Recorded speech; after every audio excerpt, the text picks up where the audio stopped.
हाँ। जनता ने 2019 में दिया।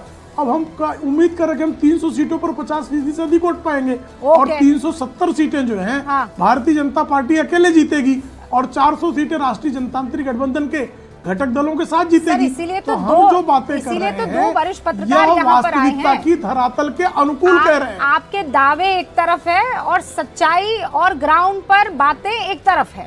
नहीं, सच्चाई की बात कर रहा हूँ। सच्चाई रूबिका जी, अरे सर 2002 एक 10 सेकंड और दे दीजिए। सुनिए ना प्रेम शुक्ला जी, 400 आप ही ले जाएंगे, हमारे पास तो बाकी सब बैठ के क्या काजू कतली खाएंगे? जो है सिर्फ एक सीट थी।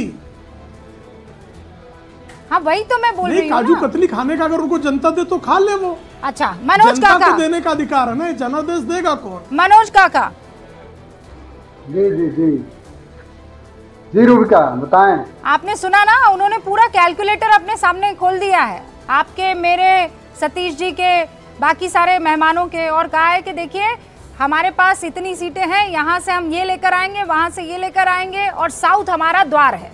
400 पार साउथ बनेगा द्वार। नहीं, साउथ जो दक्षिण भारत है ये संपूर्ण भारत का द्वार है, वो कोस्टल एरिया है, आप जानती हैं। साउथ पर हम सबको गर्व होना चाहिए, वो तीनों तरफ से समुद्र से घिरी हुई एरिया है और उस पर हमें जरूर है।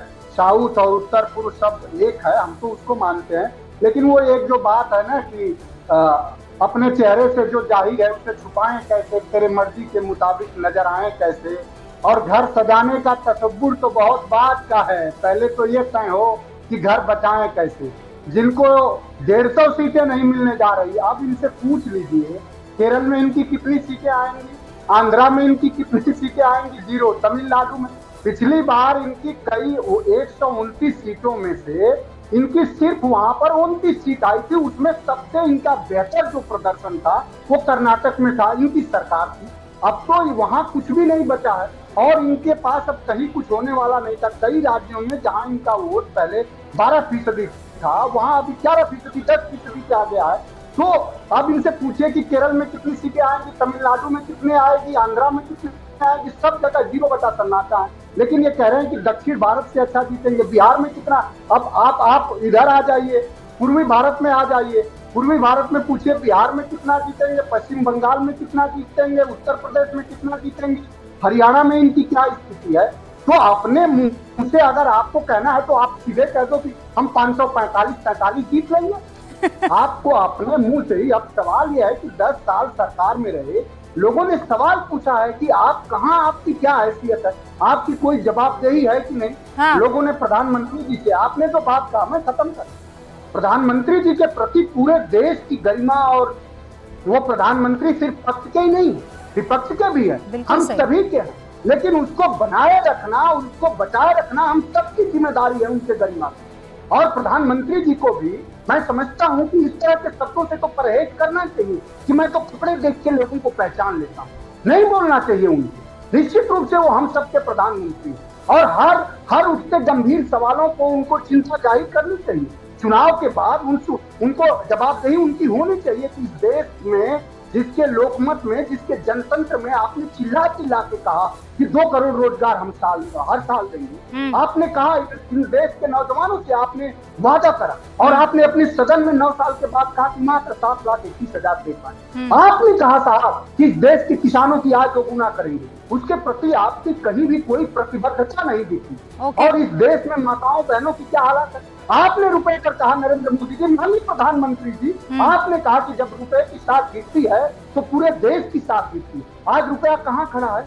85 रुपए प्रति डॉलर के लोग मनोज काका जी, जो एशिया में 10 सबसे, सुनिए रुपया की रिपोर्ट है कि जो एशिया में सबसे 10 ताकतवर करेंसी में हमारी करेंसी आती है, आज उससे भी हम बाहर हैं। तो हालात हमारी खराब है, ये जवाब मनोज काका जी, शब्द और भाषा की बात करें मनोज काका जी, उसमें सबसे पहले हम तो उस नेता के सिपाही हैं। मनोज काका जी सुनिए, आप मेरी बात और आवाज तेज कर लीजिए प्लीज, क्योंकि सतीश जी को आवाज नहीं सुनाई दे रही है मनोज काका जो बात कह रहे हैं। अब मनोज काका जी, आपने कहा संयमित भाषा में जितने आरोप लगाने लगाइए, मैं तो सुन रही हूं और सुनती रहूंगी। मैं कह रही हूं 40 मिनट तक आप बेरोक टोक बोल सकते हैं, लेकिन आप जब अमर्यादित शब्दों का इस्तेमाल, मतलब आप बड़े से बड़ा आरोप लगाइए ना, ये बैठे हैं प्रेम शुक्ला जी को जवाब देना होगा, लेकिन अगर आप मेरे प्रधानमंत्री को, आपके प्रधानमंत्री को, सतीश जी, ये तो पूरे देश के प्रधानमंत्री है ना, संवैधानिक पद है, झूठा, फ्रॉड, मक्कार, लालची, इस तरीके के शब्दों का इस्तेमाल तो कोई सहन करेगा? कतई नहीं करेगा, मैं तो नहीं करूंगी। अब आपने आरोप लगाया, मैं जवाब देने का मौका दूंगी प्रेम शुक्ला जी, लेकिन मैं डिबेट में पहले एक बार सबसे ओपनिंग रिमार्क चाह लेती हूँ और उसके बाद मैं आपका रुख करूंगी। हाँ माने साहब, ये तो प्रेम शुक्ला जी तो देखिए 7वें आसमान पर है। ओहो, देख रहे हैं आप कैसे गिनवा रहे हैं, 400 पार, और आपके दक्षिण को बनाएंगे द्वार। रूपिका जी, दक्षिण से शायद पैनल में आज मैं अकेला हूं, तो थोड़े टाइम में मुझे उतना ही दीजिए, क्योंकि प्रेम शुक्ला जी तो 400 बोल दिए, पर देखिए 17 उम्मीदवारों में से 7 तो उम्मीदवार आपके सुबह पार्टी में भाजपा में ज्वाइन हुए, शाम में उनको टिकट मिल गया।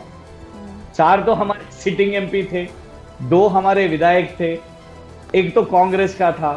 अगर सचमुच आप इतने ही बलवान हो तो क्यों आपके खुद के पार्टी के नेतागण के ऊपर क्यों आपको विश्वास नहीं है?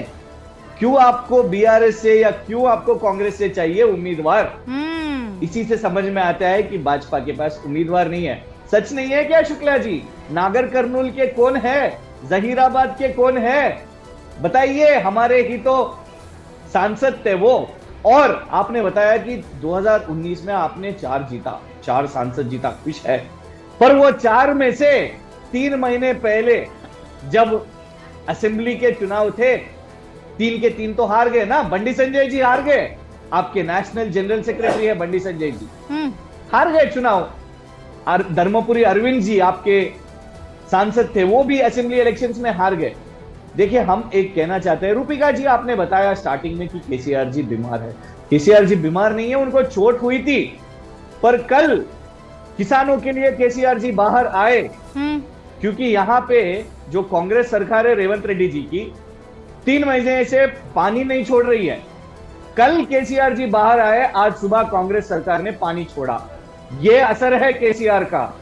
अभी केसीआर खत्म नहीं हुए, चुनाव होते रहते हैं, पर एक बार अगर केसीआर लोगों के बीच में आ गए, आपको आश्वासन देते हैं आने वाले दिन किशन रेड्डी जी हार रहे, बंडी संजय हार रहे, जो रिसेंटली हाल ही में असेंबली इलेक्शंस में हार गए ना, फिर से अभी सांसद में हारने वाले। हाँ, देखिए ये गठबंधन इनको क्यों, आपने बोला पवन कल्याण का असर तेलंगाना में, बिल्कुल नहीं है, क्योंकि पवन कल्याण जी कभी 1 सीट भी नहीं जीते, तेलंगाना में नहीं जीते, आंध्र में तो खुद पवन कल्याण भी हार गए, यहाँ पे तो उनका असर भी नहीं है। अगर गठबंधन कर ले भी, यहाँ पे तो जनसेना कुछ उनका स्ट्रॉन्ग वॉइस ही नहीं है। मने साहब, मैं समझ गई आपकी हर भावना को, और देखिए हम यहाँ बैठकर दुआएं करेंगे। आप क्यों ऐसा सोचते हैं कि आपके नेता तंदुरुस्त रहे? आप कह रहे हैं एक बार आ गए तो सारे चारों खाने चित हो जाएंगे, तो प्रभु लाइए ना, किस बात का इंतजार है? लोकतंत्र में तो तगड़ी फाइट देखने में मजा आता है, आनंद आता है। अब 2024 निकल जाने के बाद थोड़ी किसी बात का आनंद आएगा। सतीश के सिंह साहब, क्या फाइट तगड़ी मिल रही है, या ये मान लिया जाए कि इस बार ये 400 पार वाले माइंड गेम में सबको उलझा दिया है? देखिए, माइंड गेम में तो उलझा दिया है, लेकिन भारतीय जनता पार्टी 400 पार का नारा क्यों दे रही है, एक बहुत बड़ा सवाल है। जो दक्षिण पे फोकस है, दक्षिण के दरवाजे की बात आप कर रही हैं, द्वार की, उधर फोकस क्यों है, एक बड़ा सवाल है। क्या ये 272 क्रॉस करने वाला है या 400 पार करने वाला है? ओहो, मतलब आप कह रहे हैं 272 भी मुश्किल है? देखिए, मैं आपको बता रहा हूँ, सुनिए ना, आपने पूछा है सवाल, मैं बताता हूँ। जिस तरह से दक्षिण में प्रधानमंत्री लगातार जा रहे हैं, तमिलनाडु खास तौर से, और केरल और इधर आंध्रा और तेलंगाना पे भी फोकस है, तो मान लीजिए कि 30-40 सीट ये बटोर लेते हैं। हाँ। तो ये दोनों काम आएगा ना।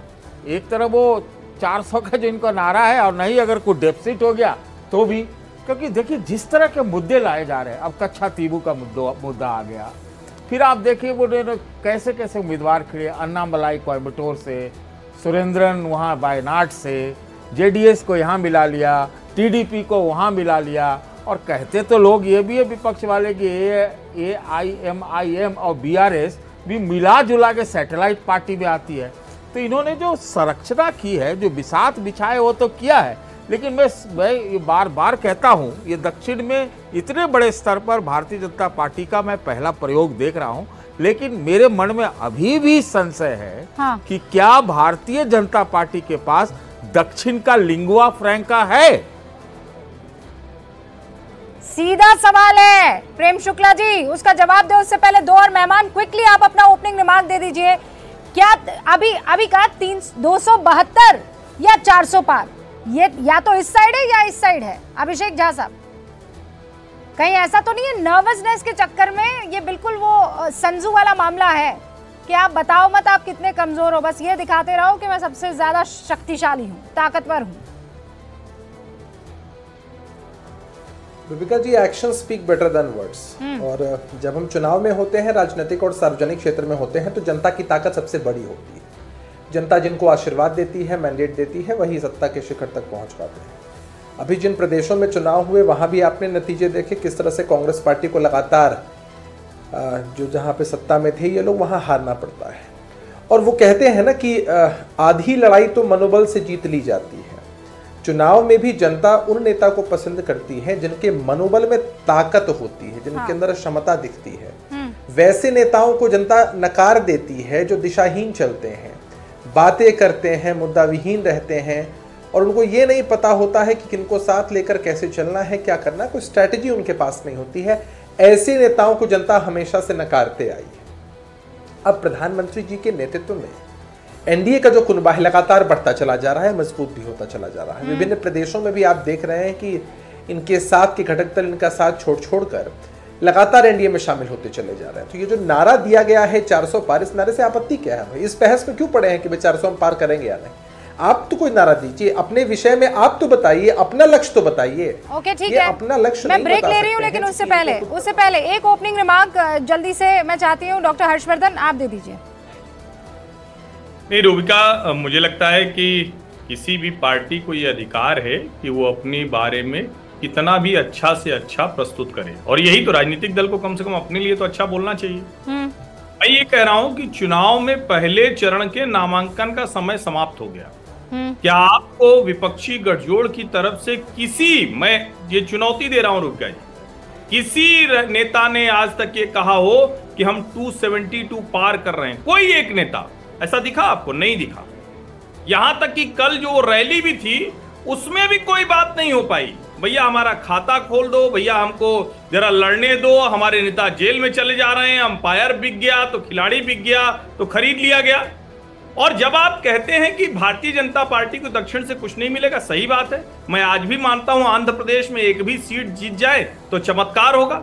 मैं आज भी मानता हूं कि तमिलनाडु और केरल में बड़ी मुश्किल है, लेकिन क्या ये सबको नहीं पता है कि केरल में कम से कम 3 सीटें ऐसी हैं जहां भारतीय जनता पार्टी ने अपना मत प्रतिशत वहां ले जाकर खड़ा किया है।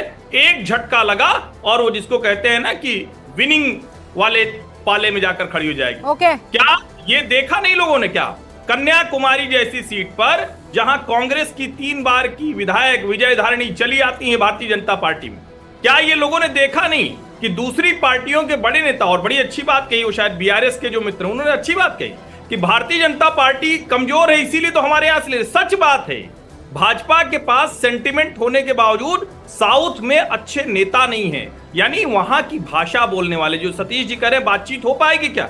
तो नरेंद्र मोदी तो चैनल भी वहां का पहला पकड़ लेते हैं इंटरव्यू के लिए। नरेंद्र मोदी तो राम मंदिर के लिए जाते हैं तो अनुष्ठान भी वहां जाके हर तरह की रामायण सुन लेते हैं। आप कनेक्ट करने की कोशिश कर रहे हैं, मेहनत कर रहे हैं, यहां क्या हो रहा है? और मैं फिर से कह रहा हूं, दक्षिण भारत जो इस बार देख रहा है वो राष्ट्रीय विकल्प की तलाश कर रहा है 60 के दशक के बाद। 1960 आप ये कह रहे हैं राष्ट्रीय विकल्प की तलाश है इस वक्त साउथ को। मैं चाहती हूं आप ये डिबेट का मसला इसे रखा जाए और इस पर डिबेट हो जाए। मैं एक छोटा सा ब्रेक ले रही हूं, लेकिन गूंज में उसके बाद इस बात पर चर्चा हो जानी चाहिए कि जो बार बार आरोप लग रहा है कि बीजेपी दूसरी पार्टियों को तोड़कर वहां के नेता लेकर आ रही है, और दूसरी तरफ हर्षवर्धन जी जो कह रहे हैं कि वहां का लोकल आदमी चाहिए। बीजेपी कभी थी नहीं, दूसरी पार्टियों का ही है जो अपना बेस बना के रख रहा है। तो राजनीति में साम दाम दंड भेद, क्या ये होगा?